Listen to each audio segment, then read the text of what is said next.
ನೋಡಿ, ಶೈಕ್ಷಣಿಕ ಸಂಸ್ಥೆಗಳು ಅಂತ ಬಂದಾಗ ಒಂದು ವಸ್ತ್ರ ಸಂಹಿತೆ ಇರ್ತದೆ. ಆ ವಸ್ತ್ರ ಸಂಹಿತೆಯನ್ನ ಸರ್ಕಾರದ ಆದೇಶದ ಒಂದು ಗಡಿಯಲ್ಲಿ ಯಾವ್ಯಾವ ನೀವು ವಸ್ತ್ರಗಳನ್ನ ಹಾಕೋಬೇಕು ಅದನ್ನ ಹಾಕೊಂಡ್ರೆ ನಾವು ಅಲೋ ಮಾಡ್ತಾರೆ ಸರ್ಕಾರದವರು, ಮಿನಿಸ್ಟ್ರಿ ಆಫ್ ಎಜುಕೇಶನ್. ಈಗ ನೀವು ಜನವಾರ ಹಾಕಂಗಿಲ್ಲ, ಈಗ ಸರ್ಕಾರದ ನಿಯಮ ಇದೆಯಾ ಯಾವುದು ಈಗ ಹಿಜಾಬ್ ತೆಗಿಸ್ಬೇಕು ಅನ್ನೋದು? ಅಲ್ಲ ಸರ್, ಈಗ ಸರ್ಕಾರದ ಈಗ ಸರ್ಕಾರದ ಏನಿದೆ ಗೊತ್ತಿಲ್ಲ, ಆದ್ರೆ ಬಹಳ ಸ್ಪಷ್ಟವಾಗಿ ನಾನು ಹೇಳಿದ್ದು ಎಕ್ಸಾಮಿನೇಷನ್ KE ಹೇಳಿರುವಂತದ್ದು ಜನವಾರ, ಶಿವದಾರ ಮತ್ತು ತಾಳಿ ಅಂತ ತೆಗ್ಸಂಗಿಲ್ಲ ಅಂತ. ಈಗ ಅಲ್ಲಿ ಹಿಜಾಬ್ ಅಂತ ತೆಗಿಬಾರ್ದು ಅಂತಿದ್ದಿದ್ರೆ ನಾವು ಅದನ್ನ ಯೋಚನೆ ಮಾಡ್ತಿದ್ವಿ, ಏನ್ ಮಾಡ್ಬೇಕು ಅದನ್ನ ಅಂತ. ಹಿಜಾಬ್ ಅಂತ ತೆಗಿಬೇಕಂತ ಅವರೇ ಕೊಟ್ಟಿದಾರಲ್ರಿ ವಸ್ತ್ರ ಸಮಿತಿಯಲ್ಲಿ. ಕಾಮನ್ ಸೆನ್ಸ್ ತಾನೇ ಇದು. ಹೋಗಿ ನೀವು ಕಾಂಗ್ರೆಸ್ ಸರ್ಕಾರದ ಮಿನಿಸ್ಟರ್ ಕೇಳಿ. ಓಕೆ ಸರ್, ಬರ್ತೀನಿ. ಮತ್ತೊಮ್ಮೆ ಸಂಪರ್ಕದಲ್ಲಿದ್ದಾರೆ ಪೋಷಕರ ಸಂಘದ ಉಪಾಧ್ಯಕ್ಷರಾಗಿರುವಂತ ಚಿದಾನಂದ್ ಅವರು.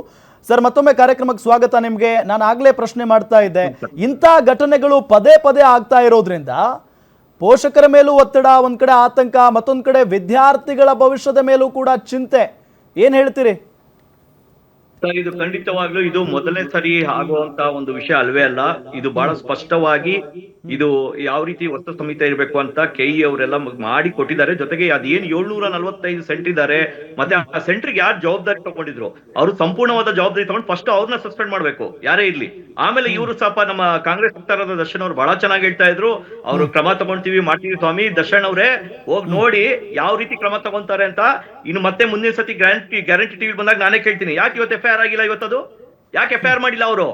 ಅವ್ರು ACP ಬಂದಿದ್ರು, ಇನ್ಸ್ಪೆಕ್ಟರ್ ಬಂದಿದ್ರು, ಏನಲ್ಲಿ ಕಡ್ಲೆಕಾಯಿ ತಿನ್ನಕ್ ಬಂದಿದ್ರು ಅವರು, ಯಾಕೆ FIR ಹಾಕಿ ಮಾಡಿಲ್ಲ ಇವತ್ತವರೆಗೂ? ಇದುವರೆಗೂ ಸುಧಾಕರ್ ಅವರು ಅಷ್ಟು ಚೆನ್ನಾಗಿ ಬಂದು ಹೇಳಿದ್ರು, ಏನ್ 3 ಜನ ಸಿಬ್ಬಂದಿ ನಾವು ಅಮಾನತು ಮಾಡ್ಬಿಟ್ರು. ಈಗ ಅಪ್ಡೇಟ್ ಬಂದಿರೋ ಪ್ರಕಾರ FIR ಆಗಿದೆ. ಅದೇ ಸರ್, ಅದು ತಕ್ಷಣ ಮಾಡ್ಬೇಕು. ಯಾಕಂದ್ರೆ ಅದೇ ಘಟನೆ ನಡೆದಿರೋದು ನಿನ್ನೆ.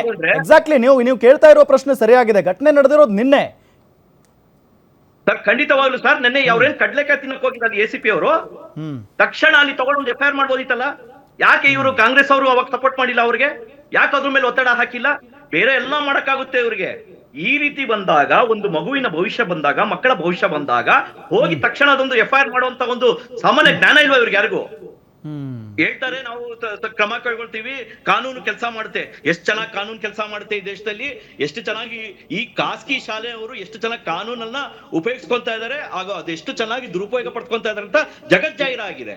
ಇವ್ರಿಗೆ ಯಾರಿಗೆ ಅಧಿಕಾರ ಕೊಟ್ಟವರು ಅದನ್ನೆಲ್ಲ ಮುಟ್ಟೋದಿಕ್ಕೆ? ಅಲ್ಲಿ ನಾನು ಇವತ್ತು ನೋಡ್ತಾ ಇದ್ದೆ, ನಿಮ್ಮ ಟಿವಿಲೇ ನೋಡ್ತಾ ಇದ್ದೆ, ಹಲವಾರು ಕಾಲೇಜ್ಗಳಲ್ಲಿ ಅದು ಏನು ಒಂದು ಸ್ಟೂಡೆಂಟ್ ಗಳನ್ನ ಯೂಸ್ ಮಾಡ್ಕೊಂಡು ಅವರು ಆ ಒಂದು ಮೊಬೈಲ್ ಅಲ್ಲಿ ಎಂಟ್ರಿ ಮಾಡ್ಕೊಳ್ಳೋದು, ಸ್ಕ್ಯಾನ್ ಮಾಡೋದು, ಫೋಟೋ ತೆಗಿಯೋ ಕೆಲಸಗಳನ್ನ ಮಾಡ್ತಾ ಇದ್ದಾರೆ. ಹೇಗ್ ತಗೊಂಡ್ರು ಅವರು? ಏನ್ 745 ಸೆಂಟರ್ಗಳಲ್ಲಿ ಅದನ್ನ ಮಾಡುವಂತ ಸಿಬ್ಬಂದಿ ಕೊರತೆ ಇದೆಯಾ ನಮ್ಮಲ್ಲಿ? ಇಲ್ವಲ್ಲ.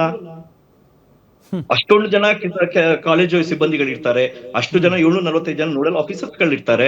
ಏನಾದ್ರು ಮಣ್ ತಿಂತಾ ಇದಾರೆ ಅವರು? ಯಾಕೆ ಅವರು ಅಲ್ಲಿ ನಿಂತ್ಕೊಂಡು ಮಕ್ಕಳನ್ನ, ಅಂದ್ರೆ ನಾನ್ ನೋಡ್ದಂಗೆ ಒಂದು ಡಿಗ್ರಿ ಕಾಲೇಜ್ ಮಕ್ಕಳನ್ನ ಕರ್ಕೊಂಡ್ಬಂದು ಅವರ ಕೆಲ್ಸಗಳನ್ನ ಮಾಡಿಸ್ತಾ ಇದಾರೆ. ಯಾರು ಪರ್ಮಿಷನ್ ಕೊಟ್ರು ಅವ್ರಿಗೆ? ಅವ್ರು ಏನ್ ಬೇಕಾದ್ರೆ ತಪ್ಪು ಮಾಡ್ಬೋದಲ್ಲ ನಾಳೆ ದಿನ. ಅಂದ್ರೆ ಯಾರು ಹೇಳೋರು ಕೇಳೋರು ಇಲ್ಲ ಅಲ್ಲ. ಯಾರು ಸರ್ ಕೇಳ್ತಾರೆ? ಮಾಡಿದ್ರೆ ಯಾರು ಹೇಳ್ತಾರೆ ಹೇಳಿ? ಕಾಟಾಚಾರಕ್ಕೆ ಇಲ್ಲಿ ಟಿವಿಲಿ ಬರೋದು, ಕೂತ್ಕೊಳ್ಳೋದು, ಮಾತಾಡೋದು, ಏನೋ ಮಾಡ್ಬಿಡ್ತೀವಿ, ಏನೋ ಆಗೋಗ್ಬಿಡುತ್ತೆ, ಏನೂ ಆಗ್ತಾ ಇಲ್ಲ. ಖಂಡಿತವಾಗ್ಲೂ ಹೇಳ್ತಾ ಇದೀವಿ ನಾವು. ಅಷ್ಟು ಏನಾರು ಅವ್ರು ಇದ್ದಿದ್ರೆ ನೆನ್ನೆನೆ ಒಂದು FIR ಮಾಡಿ ಅವ್ರ 3 ಜನ ಬಂಧಿಸ್ಬೇಕಿತ್ತು. ಸರ್, ಬರ್ತೀನಿ. ಈಗ ದರ್ಶನ್ ಅವರೇ ನೇರವಾಗಿ ನಿಮ್ಗೆ ಪ್ರಶ್ನೆ ಮಾಡಿದಾರ ಅವರು. ಒಂದು ದಿನ ಬೇಕಾಗಿತ್ತ ನಿಮ್ಗೆ? ಏನಿದೆ ಫಸ್ಟ್ ಆಗಿರೋ ಒಂದ್ ನಿಮಿಷ, ಏನು ಅವ್ರ ವಾಯ್ಸ್ ಜೋರಿದೆ ಅಂತೇಳಿ ಏನೋ ಕಾಟಾಚಾರಕ್ಕೆ ಟಿವಿಗೆ ನಿಮ್ಗೇನು ಕೆಲಸ ಇಲ್ದೇನೆ ಕಾಟಾಚಾರಕ್ಕೆ ಬಂದಿದ್ದೀರಲ್ರಿ? ಏನೋ ಮಾತಾಡ್ಬೇಕಾದ್ರೆ ಸ್ವಲ್ಪ ನಿಮ್ಮ ನಾಲಿಗೆ ಮೇಲೆ ಹಿಡಿತಾ ಇರ್ಲಿ. ಬಾಯಿಗೆ ಬಂದಾಗ ಮಾತಾಡಿದ ತಕ್ಷಣ ನಿಮ್ಗೇನು ಅವಾರ್ಡು ಕೊಡಲ್ಲ, ನಿಮ್ಗೆ ಯಾವ್ದು ಒಂದು ಇದು ಸಿಗುದಿಲ್ಲ. ಸ್ವಲ್ಪ ತಾಳ್ಮೆ ಇರ್ಲಿ, ತಮಗೂ ತಾಳ್ಮೆ ಇರ್ಲಿ. ಪೊಲೀಸ್ ಇಲಾಖೆ ಏನೋ ಕಡ್ಲೆಕಾಯಿ ತಿನ್ನೋದಕ್ಕೆ ಮತ್ತಿನ್ನೊಂದಕ್ಕೆ ಅಂತ ಹೇಳ್ತಿದ್ರಲ್ಲ, ನಿಮ್ಮ ಗಮನಕ್ಕೆ ಬಂತು ಅಂತ ಅಂದವರು ನೀವೊಂದು ಪೋಷಕರ ಸಂಘದವರಾಗಿ ನೀವು ಒಂದು ಕಂಪ್ಲೇಂಟ್ ಕೊಡ್ಬೋದಿತ್ತಲ್ರಿ? ಇನ್ನೊಬ್ರ ಮೇಲೆ ಗೂಬೆ ಕೂರ್ಸೋದ ಬಿಡಿ. ಸ್ವಾಮಿ, ನೀವು ಮಾತಾಡೋದು ಕೇಳಿದಿನಲ್ಲ, ಬಾಯಿ ಮುಚ್ಕೊಂಡು ಕೂತಿದ್ದಲ್ಲ ನೀವು ಮಾತಾಡ್ಬೇಕಾರೆ. ಆ ತಾಳ್ಮೆ ಇಟ್ಕೊಡಿ. ನಾನು ಕೇಳಿದ್ದೀನಿ ಸ್ವಾಮಿ ಚಿದಾನಂದ್ ಅವರೇ, ನೀವು ಮಾತಾಡಿದ್ದ ನಾನು ಕೇಳಿದ್ದೀನಿ.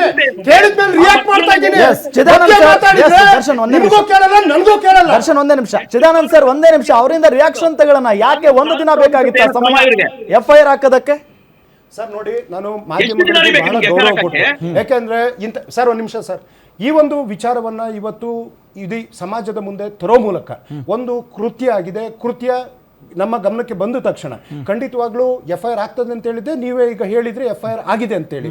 ಮತ್ತೆ ಅವ್ರನ್ನ ಸಸ್ಪೆಂಡ್ ಅಷ್ಟೇ ಅಲ್ಲ, ಅವ್ರನ್ನ ಬಂಧಿಸುವಂತ ಕೆಲಸವನ್ನು ನಾವು ಮಾಡ್ತೀವಿ. ಯಾಕೆಂದ್ರೆ ಇದನ್ನ ನಾವು ಒಂದು ಏನೋ ಚಿಕ್ಕದು ಅಂತಲ್ಲ, ಈ ಚಿಕ್ಕದಿದ್ದಾಗ್ಲೇ ಅದನ್ನ, ಯಾಕೆಂದ್ರೆ ಕಳೆದ ಸರಿ ಶ್ರೀಪಾದ್ ಪಾಟೀಲ್ ಆದಾಗ್ಲೇನೆ ಚಿಕ್ಕದಿದ್ದಾಗ್ಲೇನೆ ಅಲ್ಲಿ ಮುರಿದಾಕ್ಬೇಕಾಗಿತ್ತು ಸರ್ ಅದನ್ನ. ಡೆಫಿನೆಟ್ಲಿ ಆಗ್ಲಿಲ್ಲ, ಅದಕ್ಕೆ ಎಷ್ಟು ದೊಡ್ಡದಾಗಿರೋದು ಈಗ. ಸರ್ ಈಗ ನೋಡಿ, ಕೃಪಾನಿಧಿ ಕಾಲೇಜು ನಾಟ್ ಓನ್ಲಿ ಅವ್ರು 3 ಜನ, ಯಾರು ಅಧಿಕಾರಿ ಅಲ್ಲಿ ಅವ್ರು ಯಾಕೆ ಅಲ್ಲಿ ಇರ್ಬೇಕಲ್ವಾ?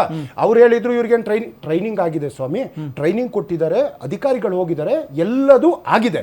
ಇವಾಗ ಗಮನಕ್ಕೆ ಬೆಳಕಿಗೆ ತಂದಂತಹ ಗೌರವಾನ್ವಿತ ಮಾಧ್ಯಮಗಳಿಗೆ ನಾವು ವಿಶೇಷ ಧನ್ಯವಾದ ಹೇಳ್ತೀನಿ. ಒಂದು ವಿಚಾರವನ್ನ ಜಗತ್ತಿಗೆ ತೋರಿಸಿ ಇಂಥ ಕೃತ್ಯಗಳು ಯಾವುದೂ ಆಗಬಾರ್ದು. ಇದು ನಾವು ಇವತ್ತು ಇದೊಂದು ಕೃತ್ಯವನ್ನ ನೋಡ್ತಾ ಇದ್ದೀವಿ.